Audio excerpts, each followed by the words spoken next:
This is the Ayla side-to-side knit shawl pattern. This is a triangular knit shawl that is worked side to side with an increasing section first and then a decreasing section. The edging is worked simultaneously with the shawl body for a seamless finish. You will need 2 balls of Be So Vivid yarn, my number 4 worsted weight self-striping yarn, and you will also need a size 6.5 millimeter set of knitting needles. Let's get started. In the download pattern, you receive the written instructions with line-by-line instructions for the entire project with stitch counts, and you also get a chart for the increasing and decreasing section. On a knitting chart, you'll want to follow along from the side that the numbers are written. So for row 1, the number is on the right-hand side, so you will read that right to left. You will also need a stitch marker for this project. The sample shawl is shown in colorway Berry Nice, and in the tutorial today I'll be using color Pinking of You, also another of the 15 colorways available in Be So Vivid yarn.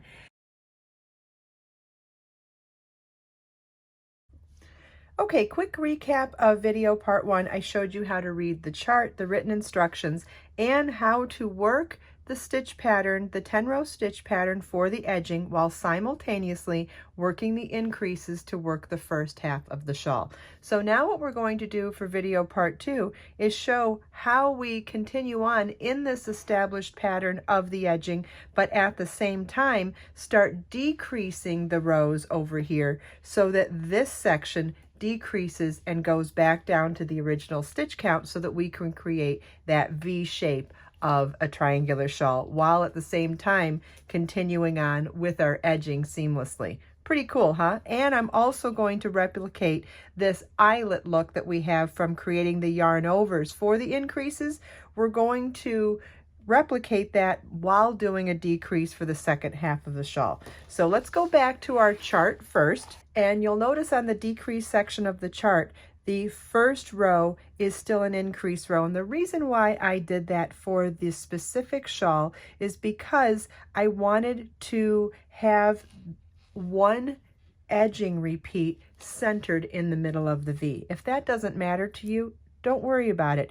We can also use this tutorial as just a learning tool for how to work the stitch pattern for the edging in an increase section and in a decrease section. So if you wanted to skip this whole section and just start there, it ends up being the same thing, but we're doing the decreases in complete sections of the edging repeat. So to do the first row here, I would actually be showing you exactly what we did on the increase sections. However, if you're following along on the pattern, it will be interesting to see how we work the edging repeat while combining increase and decrease in the same section. So let's do row 131 here, which would be the first row of the second half of the shawl. Well, I guess it would be technically the last increase row. But anyway, it starts with knit 2, yarn over, knit 2, slip marker. Remember that gap here? We talked about that in video part 1. That gap is where we would be putting our, slipping our stitch marker. Then it's knit 1, and depending on where you are in the pattern, or if you're doing a reduced size sample like me, or doing any modifications, it would, after that yarn over, it's knit to the end of the row. If you're looking for specific stitch counts, you'll want to refer to the pattern, which has stitch counts and written instructions for every single row in the pattern. There is no section that just says continue on in pattern, which is super helpful if you're a beginner to knitting. Okay. So we did the chart. Let's do it with our yarn now. And again, this is the last increase, and it starts with knit 2. We've already done this stitch pattern for the edging, but no reason why we can't do it again. Knit 2, yarn over, knit 2.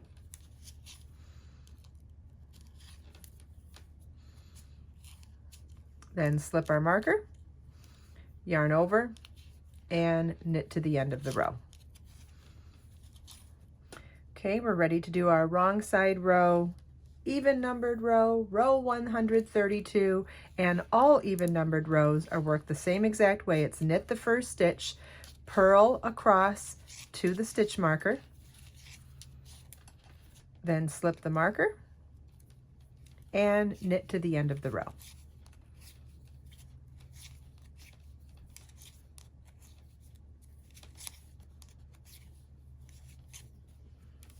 Okay, that's what our work is like at the end of row 132.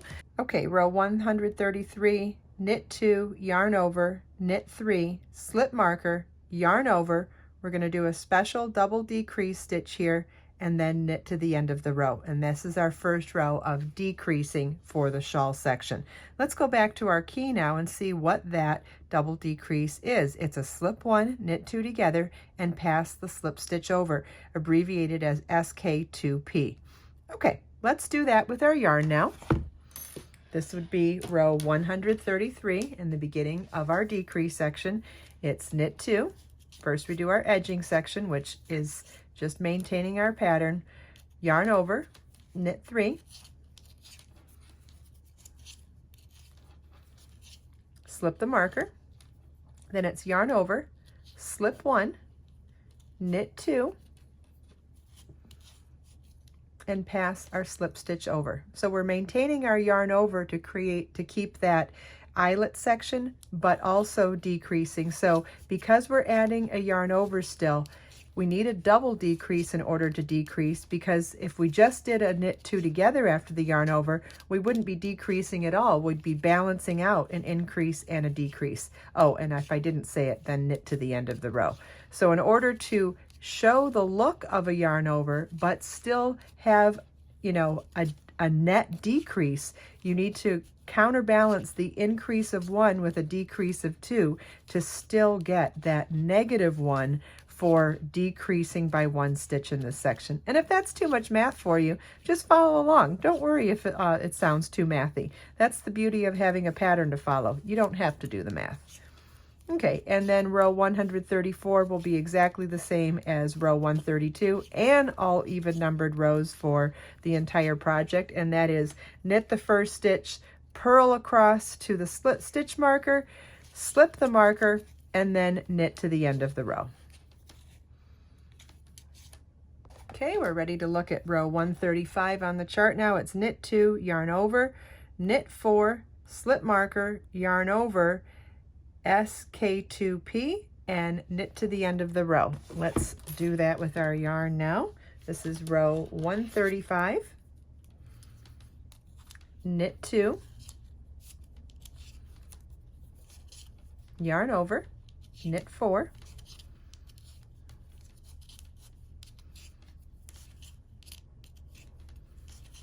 slip your marker, yarn over, slip 1 stitch, knit the next 2 stitches together, pass your slip stitch over, and knit to the end of the row. Then row 136 is a repeat of row 132, or all the even numbered rows. Okay, row 137 starts with knit 2, yarn over, knit 5, slip your marker, yarn over, SK2P, and knit to the end of the row. 137 with our yarn now. Knit 2. Do you see how similar the increase and decrease section is? At this point, you should have the edging section pretty close to memorized. If not, that's okay. But the only slight variation, because you're doing this throughout the entire pattern, the only slight variation is after you slip your marker to either yarn over and knit to end, or yarn over SK2P and knit to end. So in that respect, it is kind of a really relaxing project once you get established, because the changes between the increase and decrease section are subtle. Okay, it's yarn over, slip 1, knit 2 together, and pass your slip stitch over. And look at here, this is also interesting. Look at how we are maintaining that yarn over eyelet. Here's the section with the increases, here's the sections with the decreases, and although up close you can see that strand of the knit stitch because we're doing a decrease instead of just going to knit, but from a distance it's very, very, very similar where you just see that eyelet. Okay, and we'll knit to end, and then row 138 is a repeat of all our even numbered rows.